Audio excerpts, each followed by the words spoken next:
부실채권 투자의 장점을 알고 계십니까? 오늘 월세부자 TV 책방에서 소개해드릴 책은 임정택의 월세부자의 비밀노트 2입니다. 지금 시작합니다. 네 번째로 권리 분석이 쉽습니다.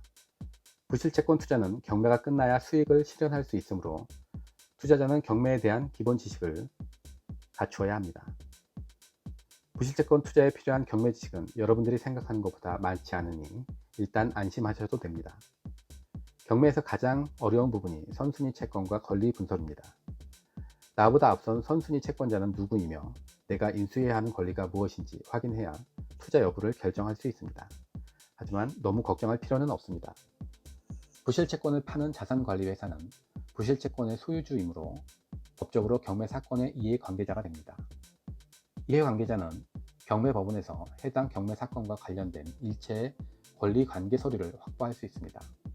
자산관리회사가 이미 선순위 채권과 인수해야 할 권리를 분석해 놓은 상태이므로 그들을 활용하면 되는 것입니다. 자산관리회사는 부실채권을 전문적으로 취급하는 회사이므로 그들의 전문성은 두말할 필요도 없습니다. 자산관리회사가 부실채권을 팔려면 내부적으로 매각 목표 가격을 설정합니다. 목표 가격을 설정하려면 선순위 채권 등을 체크하는 것은 필수입니다. 부실채권 투자자는 자산관리회사에서 관련 서류를 건네받아 확인만 하면 됩니다. 자산관리회사가 이미 다 분석해 놓았으므로 선순위 채권이나 인수해야 할 권리를 쉽게 확인할 수 있습니다. 부실채권을 매각하는 자산관리회사로서는 투자자들이 있어야 영업을 할 수 있으므로 투자자를 기만하거나 속이는 행위는 좀처럼 하지 않습니다. 투자자들이 줄면 자신들에게 아무런 이득이 없기 때문이기도 합니다. 따라서 부실채권 투자자라면 권리 분석에 대한 고민은 저 멀리 던져버리셔도 좋습니다. 다섯 번째로 경매에서 우월하게 낙찰을 받습니다. 경매법원 현장에서 감정가격을 초과하여 낙찰받는 예를 심심찮게 볼 수 있습니다. 요즘같이 부동산 경기가 호황일 때는 그럴 만도 합니다. 감정가는 입찰일보다 최소 6개월 전의 가격이므로 부동산 시세 상승기라면 감정가격을 넘어서 낙찰될 수 있습니다. 하지만 부동산 경기가 하락일 때도 감정가격을 초과해서 낙찰되는 경우가 있습니다. 일반 경매 참가자들은 이를 이해할 수 없겠지만 이들 대부분은 부실채권에 투자하여 입찰에 참가한 투자자들입니다.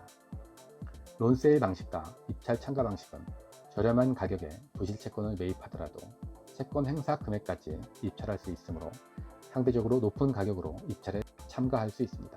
일반 경매 참가자들을 쉽게 따돌리고 낙찰받을 수 있는 것입니다. 부실채권 투자자가 일반 경매 참가자들을 따돌리고 낙찰받을 확률은 거의 100%라고 봐도 무방합니다. 예를 들어 보겠습니다. 채권 행사 금액이 5억 원인 부실채권을 4억 5천만 원에 산 투자자가 입찰에 참가했다고 가정했을 때 부동산 시세가 4억 7천만 원이라면 일반 경매 참가자들은 4억 7천만 원 수준에 절대 입찰을 하지 않습니다. 시세의 부동산을 매입하면 되지 명도까지 필요한 입찰에 굳이 참여할 까닭이 없기 때문입니다. 일반 경매 참가자들이라면 시세보다 5%에서 10% 저렴한 가격인 4억 5천만 원 수준의 입찰을 고려할 것입니다.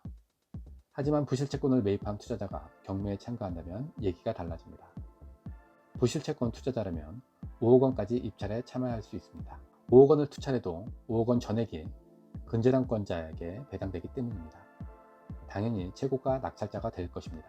4억 5천만 원 수준에 입찰하는 일반 경매 참가자들과 경쟁이 될 수 없습니다.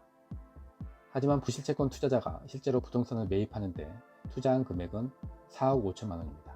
4억 5천만 원을 지불했지만 5억 원에 입찰할 수 있는 것은 순전히 부실채권을 잘 활용했기 때문입니다. 이것이 경매를 목표로 한다면 부실채권을 먼저 알아야 하는 이유입니다. 오늘은 임정택 작가가 말하는 부실채권 투자의 장점에 대해 알아봤습니다.